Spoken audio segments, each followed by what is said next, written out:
All righty. Welcome back. You can come on over. So let's. There we go. How you guys doing? Welcome back to another show of Each One Teach One. This is Ulon.Life. My name is Isan. I'm your co-host today. No, I'm the host, but my co-host is out for a minute. She's actually, and much love to Cynthia. Gotta say I love you, baby. You know what I'm saying? She's taking our drummer guy. Her son is an actual, man, awesome drummer, Davion, and he's doing his thing. So they'll be back next week. And much love to my boy Buddha, man, who's always, been here. I want to say that tonight we're having a special show because we're going to go ahead and spotlight, as always, one of our political sisters who's running for alderman. And I want you guys to call on in, 312-738-1060, with any questions or comments you have on the show. You guys at home, also my live is 312-738-1060. I want you guys to tune on in. So, again, we're going to dive right off into it. This beautiful sister right here is running. This is Miss Jasmine Jackson, right? And I want to say it's a pleasure because I heard so much about you, sister, and this is an honor. So, Jasmine, because we're going to, this show is real personal, so we're just going to open on up, and let it flow. Miss Jasmine, Yes. You have a lot going on, so we're going to kind of cover, a whole bunch of different topics real quick, just to let our live people know about you. Hey, June, I see you, and our people at home watching all around. Don't forget to call on in, 312-738-1060. I love you guys. What up, Kev? I see you. So, Miss Jasmine, Yes. you are a known educator throughout Chicago, and you're also running for a seat in the Alderman in the 28th Ward. Yes. So tell me, and I also heard you was an author. Yes. Yes, and we're going to get to that too in a minute. So, Jasmine, tell me a little bit about your area and what made you run, because if I am correct, this is your second time running. Yes. Okay, so please inform people at home and our live about, what it is that made you decide to run again. Well, the 28th Ward is a ward that's very diverse. As you may know, we have parts of the ward that are flourishing and thriving, Taylor Street in particular. We have parts of the ward that are not. Some parts of the Austin area, the East Garfield Park area, West Garfield Park area. Right. And my decision to run was prompted by a lack of resources, a lack of opportunities, and a lack of leadership. Okay. And as you know, if we don't have effective leadership, we don't have anyone who can be led, and people don't have opportunities to better themselves. So my decision to run was primarily based on the lack of leadership and opportunities in the community. Okay, all right. So, real quick, I know that, there was the person who was running before, there's a few other people that are running. What are some of your qualifications? Because I should have opened up with who you are, like I usually do, but since I was so excited to kind of get into it. So, tell me a little bit about your background for Chicago as a whole. Who are you? Like, what have you contributed thus far to our city? Well, thank you for asking me. I am a lifelong resident of the 28th Ward, third generation, and I am an educator. Okay. And educators, as you know, have an ability to assess a situation and look for creative solutions. And as an educator, what I can bring to the table as an aldermanic candidate and as an alderman is advocating for education, because it promotes opportunities and upward mobility. Right. If you're not educated, you don't have access. You don't have a seat at the table, so to speak. Right. You don't have the ability to create opportunities for others. And that's what separates me from other candidates. Having a unique perspective of what the community needs, because I see every day dealing with children and families what our future looks like. And if we don't have someone who can advocate for equitable education to level the playing field, to give our children the same opportunities that students have and families have on the north side, we will continue to fall behind. My grandmother in particular was very politically active. Okay. My family was one of the first families to integrate the community. It was predominantly Italian. My grandmother was a precinct captain for the former 25th Ward, when it was a 25th Ward alderman. And she ushered the family into politics. I can recall as a kid canvassing the ward with her, not really knowing what was going on, but just knowing we went from door to door talking to families and hearing what the needs and the concerns were. And what's disheartening is some of those needs and concerns are still relevant today. Right now, we still have families that have not had their voices heard, that are still struggling to make ends meet. We still have a lack of business opportunities within the community. We have boarded up businesses. We have families that have moved away. And now we have schools that are being closed down. And one school in my neighborhood down the street from me actually is being demolished. So just seeing all of this despair and all of this distraughtness in the community is, again, what prompted me to run. I've seen communities become more flourishing and thriving. Pilsen, Right, Pilsen, in actually. particular. Right. Okay. Anywhere that you look in the war, you see the same boarded up, vacant Right. lots, but you'll see a re-elect sign. Right. How can someone have the audacity to post a re-elect re-elect. sign on a boarded up building Exactly. and expect to continue to be in office? Right. So I think it's disrespectful to constituents who are stakeholders who want to do something better to have to day in and day out see the same thing without Right. seeing a change. So, real quick, what is the borderlines for the 28th ward? Where is the perimeter? Well, to give you a better aerial, because it's not a complete square, it's a very vertical ward from Racine, the easternmost part, to Pine, and from Cermak to Chicago Avenue. Okay. But it cuts in and out. It borders the 24th Ward, some parts of 29th Ward, 12th Ward, 25th Ward. Right, right. Hey, Zerlina, I see you, sister. Much love. She Hey, says, Zerlina. keep up the good work. Yep, that's right. I appreciate you. Love you so much. So you get a lot of support here. Zerlina's also running, so Yes. we're gonna, be pushing for her as well. So I do want to cover a lot of topics right now, and so kind of getting a little bit, I wouldn't say away from the political source, but also zoning in a little bit on the educator side. So what are some of your qualifications? Because I think the people need to know what type of alderman you really are because of some of the things you've lived through or some of the things you've studied. So tell me a little bit about yourself on the education side. Well, I have an undergraduate degree in English Literature and Communications. My first master's was earned in education, early childhood. Y'all heard that. The education. sister has a master's. Come on now. The second All right. master's in school leadership. I'm also a certified principal, type 75. Okay, certified principal. So it is a treat, really to see so many beautiful women that are really stepping up nowadays and going for the gusto and not to sit at home moms, but really out there because, you really do need almost a two-income household Yes. nowadays, Yes. So, man, much love to those sisters out there that's really doing their thing. Now, I'm going to go even a little bit deeper. I heard you was an author, but I want to know what kind of author are you? Well, I am a children's book author. I know Hey, the importance children's book, okay. of literacy and how important it is for our children to read. Okay. Readers are leaders, that is true. And I actually wrote Readers the book are leaders, I like that. when I taught the third grade. And Okay. You know what? We're going to go right here. I would like to go to this overhead. For you guys on my live, you see that. And for you guys at home, I want to give you a straight. This is a children's book. Okay. So we're going to put this right here. And we are going to go over real quick to the overhead. I want you guys to see that a little bit. Okay. Alrighty. So this for my at-home people and my live. Just a moment. And I see you, Fillmore. I see you. So Robert's Really Restless was written when I taught third grade, and just seeing the excitement my students had whenever there was recess or birthdays. Right. And this story is based on animal, because children love animal stories, and, Right. and they can connect to the colorful, and you can show a picture of some of the illustrations.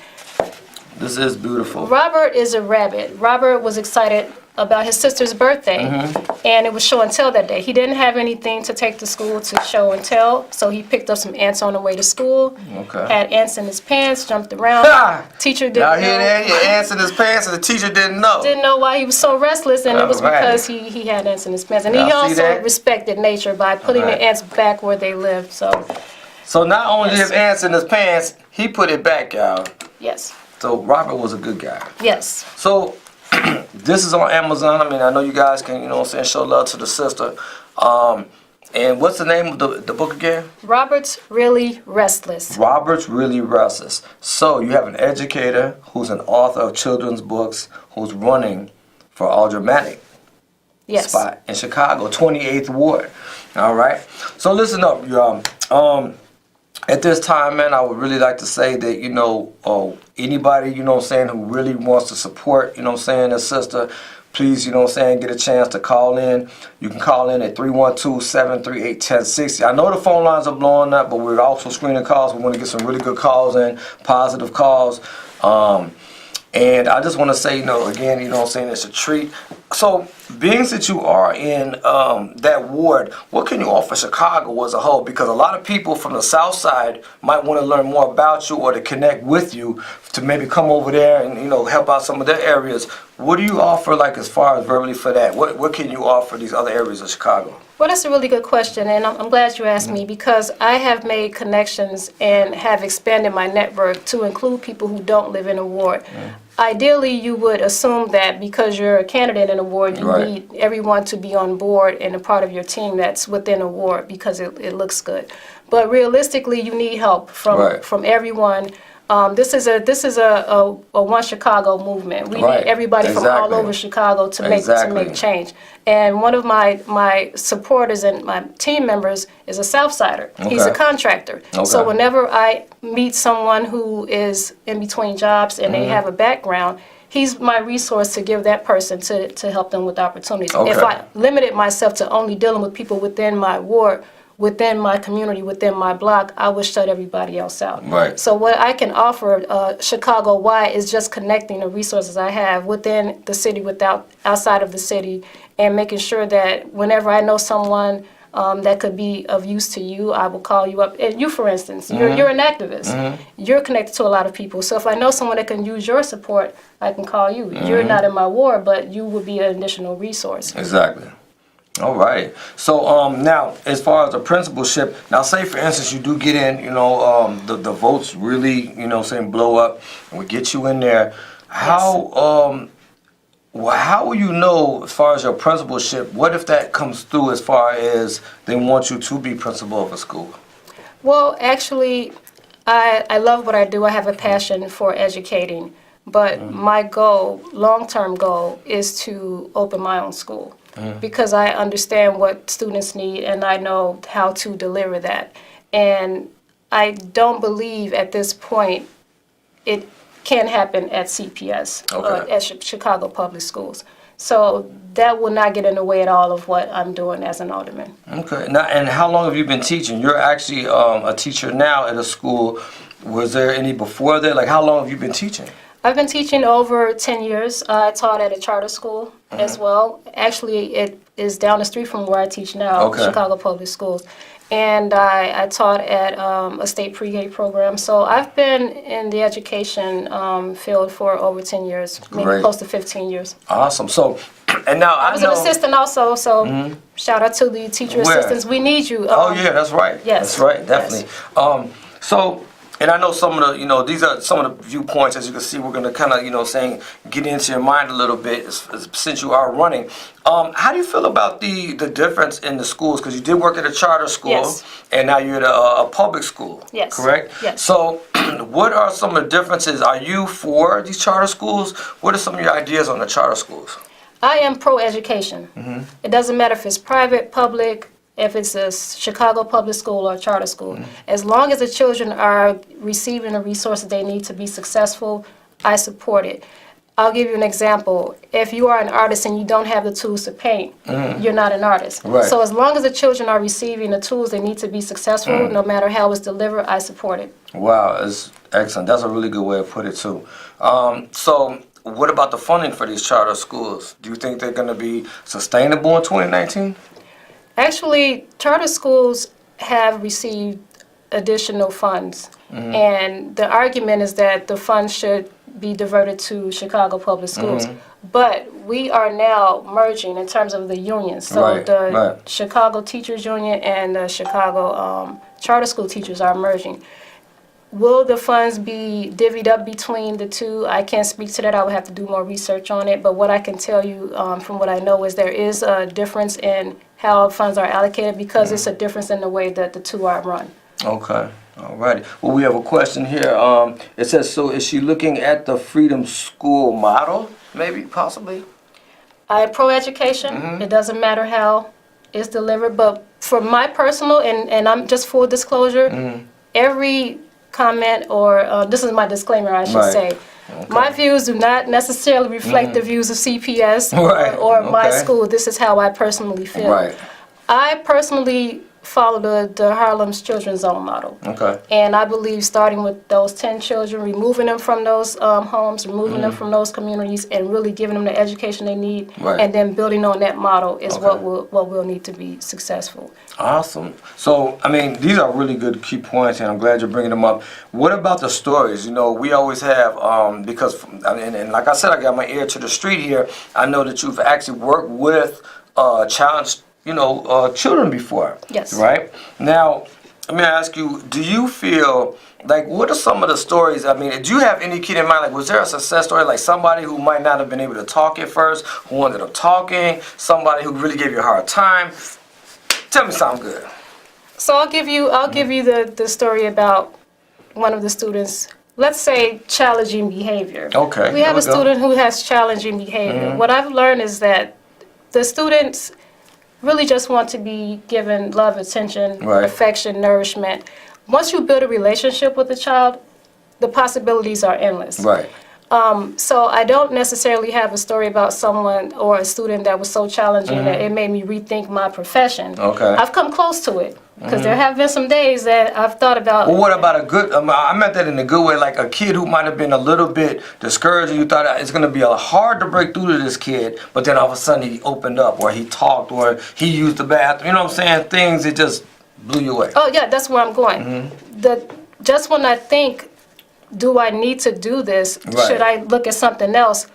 I'll get that breakthrough. Okay. I'll get a kid that says a word. Yes, no, thank you. Whatever I've been inputting and front loading, it'll come out. Okay. And that'll give me the inspiration to keep going. It just happened a few weeks ago actually, and I posted it on Facebook Okay. that to hear the first word of a child who has not spoken ever is something that I can't even put into That's what I'm words. talking about. Just the feeling of knowing that I helped this child who was nonverbal become verbal is That's a breakthrough yeah. for me because as my crowd knows, I have a son like that too. So, that gives me hope. You know what I'm saying? Just to hear that type of story is really heartwarming to me. You know what I'm saying? So, kudos on that. Give me a little dap right there. That's what I'm And talking children about. with special needs, I find also come from families that have special needs. And the special need is to have someone who understands that they need to be taught differently.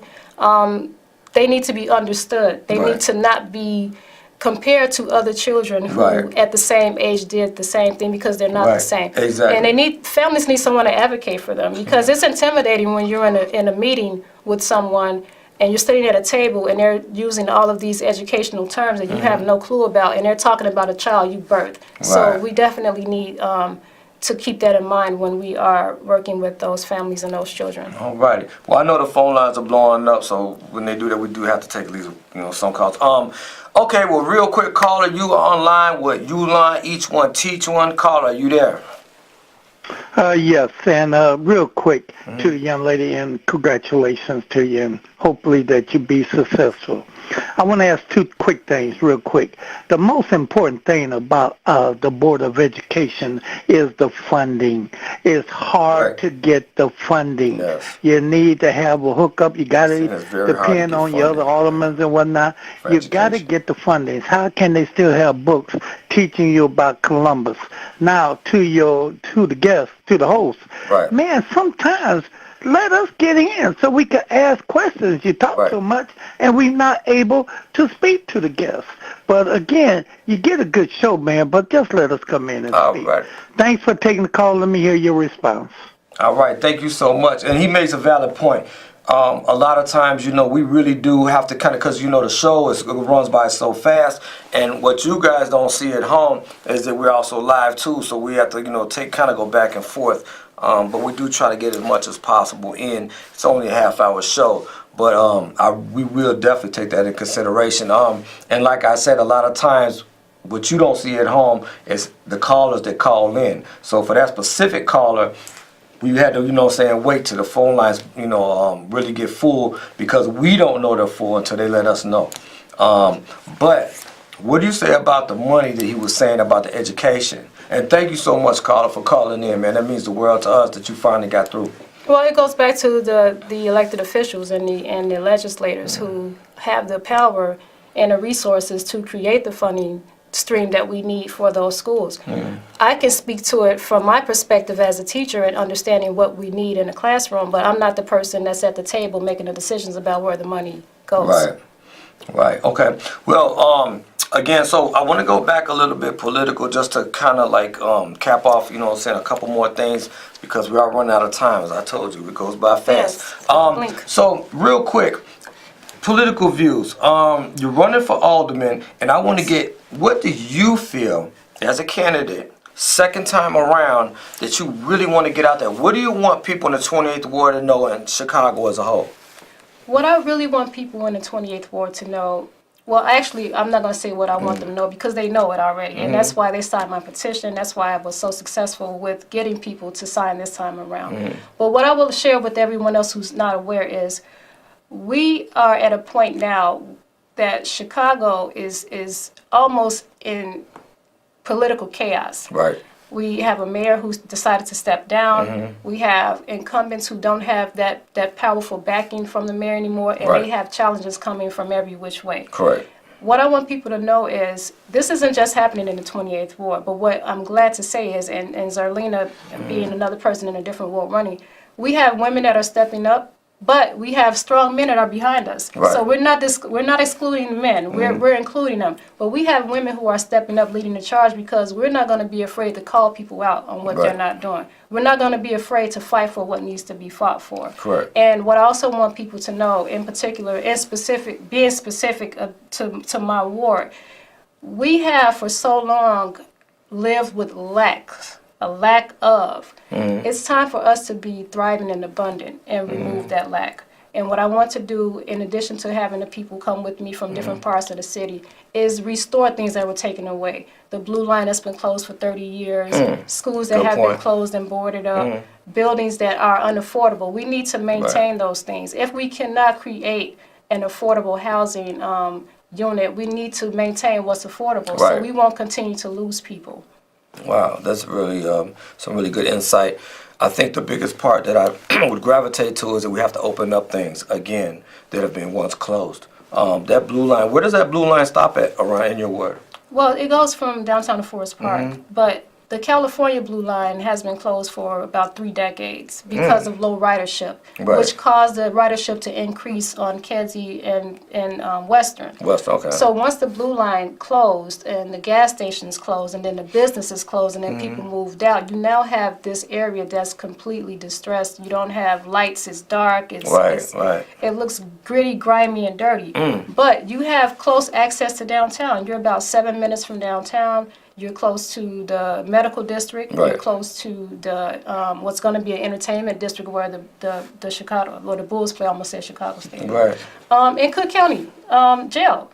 So to cut us off from transportation, cut Right. us off and just leave us in darkness, Right. literally, is something that needs to be changed. Right. Now I think the people in the 28th Ward can definitely relate to that. I think it would bring a lot of prosperity back Yes. over there. You Yes. know, I'm amazed it's been closed like 3 decades. Yes, Are you kidding me? close to 3 decades, Wow, yes. that's really deep, y'all. Okay, well, you know what I'm saying, in wrapping up, is there anybody that you'd like to thank along the way? People that have been behind the scenes for you, people that might have gone and got petitions, people that have been helping you along the way, even educating, you know, educator-wise. It's too many to name, but I will thank everyone who has supported me, everyone who has signed my petition, for sure. I couldn't have done it without them. I would like to thank my political allies who have, if not given me the support and the push to move forward, just show me what not to do, if that Right. makes sense. Right. So I've learned from the mistakes others have made, and I plan to avoid that. I also want to thank the other women who are running in the race, within the ward and outside, and also people like you that continue to fight the good fight, Right. and to keep us aware of what's going on. That's not always televised, because the revolution Exactly. will not be televised. So I thank Right. you also. Well, I appreciate you so much. I even appreciate you just for taking the time out, because this show right here is definitely, we get so many supporters and so many, you know, viewers of just not our live, I love y'all live, but from our home viewers and from everywhere around, and it's definitely growing, you know what I'm saying? I definitely want to get the show syndicated eventually. But I would like to say, you know what I'm saying, usually I come out with this time and give some shout outs to some people, you know what I'm saying, on my path. But what I will say is to those who, say for instance, are supporters and you'd like to find out more about not just tonight's show but the Aldermatic, people that are running for aldermen, people that are running for mayoral candidates, because now I think it's up to what, like 21 people, something like that, running for mayor. Are you kidding me? So for those type of people, if you want to follow anything, you can go to Ulon.Life. That is the actual last part. If you look down at the bottom of your screen, and for you guys at home, you know I always put that on there. It's Ulon.Life. That's the website. Just a quick overhead right here.